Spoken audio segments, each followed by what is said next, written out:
Dis dieselfde deeg waarmee mens hierdie klein doppies druk om melktert, peppermint, crisptertjies, suurlemoentertjies, enige sulke goedjies te maak.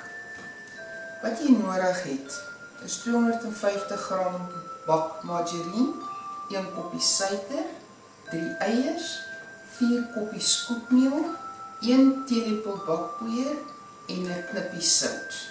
Ek begin deur die margarine en die suiker te meng. En dit gaan ek daar by my menger doen. Nou gaan ek die eiers een vir een bygooi by my menger en ek gaan dit 'n bietjie verroom. So 'n bietjie langer klits dat die suiker net so klein bietjie smelt.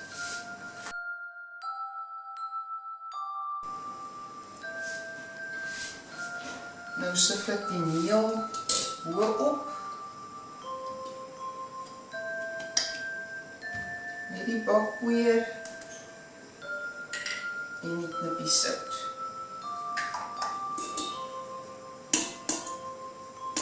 Niks snaaks by nie, niks vloeistof by nie.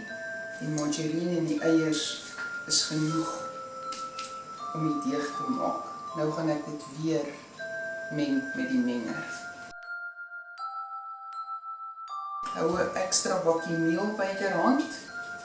Jou menger maak gewoonlik jou bak as die deeg die regte dikte het, styfheid het.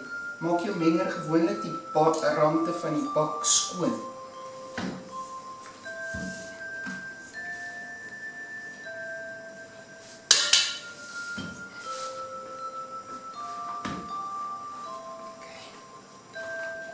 Jy weet jou deeg is reg as jy 'n klein bolletjie maak en jy druk hom plat en jou vingers is skoon, hy's glad.